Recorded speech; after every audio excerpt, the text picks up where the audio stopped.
Alright, welcome back everyone, it's your Code King Zaf here. Let's jump in and cover a brand new Battlefield time guide for the Twin-Headed Ogre. Season 9 has just begun, so let me cover the battle itself, the build, and the step-by-step instructions. That way, you get a solid time like the one you see here. Oh baby.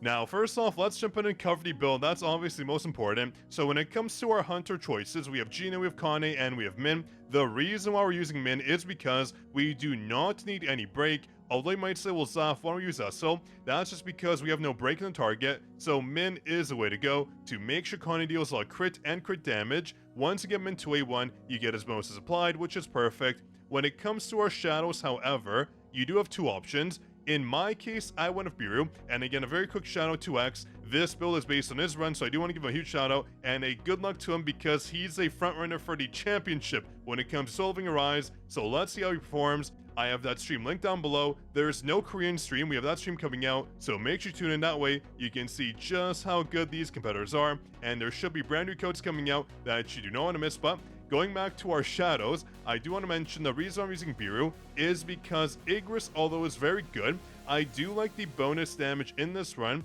I feel like Kane has enough crit when it comes to her set and Min on our team. I'll cover that. You can see right here when it comes to our artifacts, I'm running the toughness and the executioner set. We're not using obsidian because we're using a lot of our skills in this match mode, which means our mana consumption is all over the place. We cannot time it, so this is the ideal set. Kane does enough damage to make sure target drops down 70% to get that bonus applied, so this is the ideal set to go with. We have Min as well, we have the blasting set standard. When it comes to Gina though, we have the noble sacrifice set and the aquamarine set because we need a ton of attack bonuses on Kane to ensure she deals the right amount of damage. When it comes to our cores though, I want to have this core right here on Gina to ensure we get some bonus attack in. We have this core on Kane as well to ensure more damage comes in because when it comes to our second basic skill, it procs ultimate damage, meaning we get a 20% crit damage bonus, which is ideal. The shields from this are fine too, you don't really need it, but it does help out a bit, I guess. And this right here, you definitely need it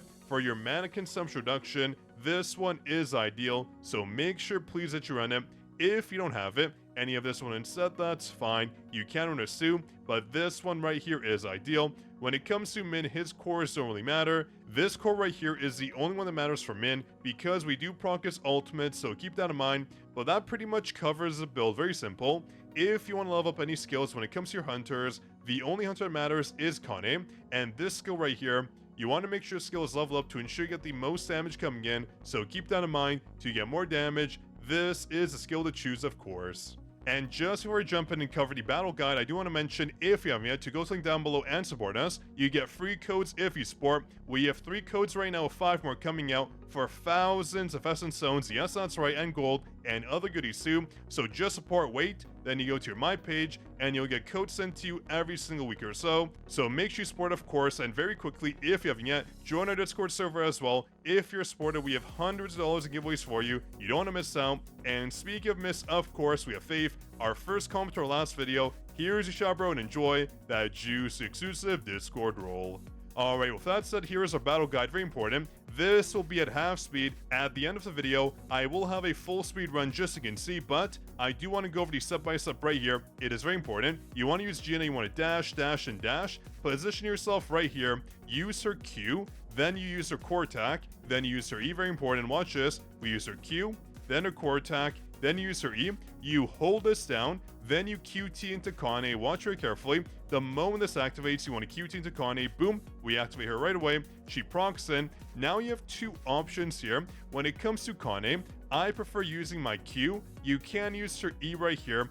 I use my Q just because I find it much faster to use your E here to clear the mobs that pop up right here. You'll see. Give it a second. So use our Q. We clear all these mobs here. If they do not die, you can use their basic attacks, no problem. Just go ahead and use that. But you can see here they die right here. We walk right over here, and we use our second basic skill to clear this mob here, and clear these mobs right here as well. Watch this, beautiful. We use our basic attack here, and we're done. You want to dash basic attack, dash basic attack. That makes it go by way faster. Watch as she just zooms through this mode here, boom. Now we're on the next phase. What you want to do is, well, you have a few options here. Ideally, I've done it a few times, but it is very hard to pull off. You want to position yourself right over here, basically in between all these mobs here, and use your basic skill. it should clear every single mob here, but that's hard to do. So this is what I do here. I go forward just a bit, and I use my basic skill. You can see right here, again, not hitting all the mobs, so not ideal, but that is pretty much the easiest way to do it. It's pretty much the luck of the draw. If you want this skill tip right here, you do it sometimes, you don't do it always. It's kind of hard, but you can see right here, I'm using my skills and also my basic attacks. You can basically more or less spam here. As long as you get the mobs here with the skill, you should be good to go. This part right here is the hardest part of the run, so try to be at least a little bit consistent. Do try to use a skill in the mobs, but this is what a perfect second phase initial start would look like. Watch very carefully. As we run in, we want to get ready for our skill here and our basic attacks. Watch, I cleared all the mobs basically instantly. It was actually faster than I was expecting, but you can see how easy it is if you time it right.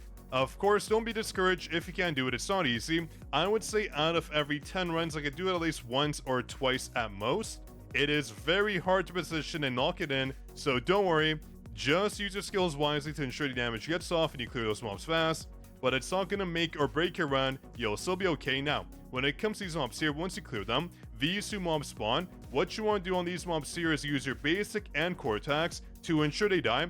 Do not use any skills until these mobs roll in. Then you want to use your Q to ensure these mobs both die. Watch very carefully, your Q comes in and they both die. You can use your basic attacks if they don't die, of course. Then you want to dash forward and get ready for this annoying boss here.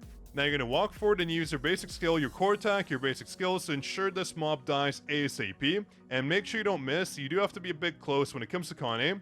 So we're going to do that full rotation right here, but you want to be very cautious of the boss HP bar. Watch very carefully.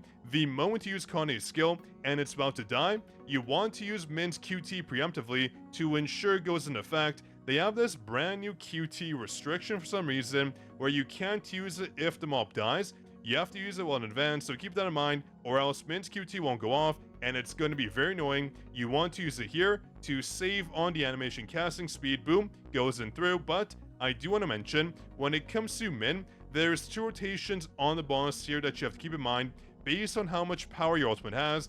In my case, I'm good to go, but I did it anyways just so people can see.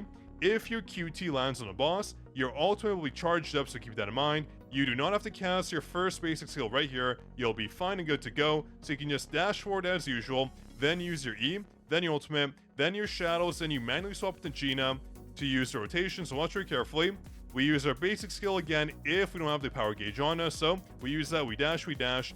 We use the second basic skill, then we use his ultimate while it casts, and boom, now our shadows should come up. Then we start spamming Gina, boom, and then what you want to do is use your Q ASAP to ensure the target does freeze, then her core attack, then you hold down her E, and then same thing as before, you want to use Kane. So the moment we swap in, she uses her QT, then you want to use her Q, then you want to use her E once. Watch very carefully. We use her second basic skill, then we use her core attack. Watch very carefully, core attack, then we just spam her E over and over again, but be very cautious. You want to ensure if the boss hops away, you do not cast your basic skill. That way, you do not lose damage, but in this case, the boss thankfully stays still, so we use our basic skill. We just spam it here, spam, and the boss should die.